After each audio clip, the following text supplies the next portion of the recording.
Der Richter konnte ja gar nicht anders entscheiden. Bitte, ich will zu meinem Kind. Sie müssen mir helfen, Jenny zurückzubekommen. Wir haben eben das Sorgerecht verloren, weil man sie wieder in der Herbertstraße gesehen hat. Mit einem Freier.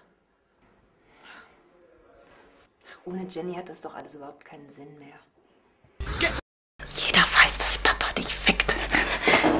Aber was keiner weiß, ist, wie sehr es dir gefällt. Was gefällt dir, ha?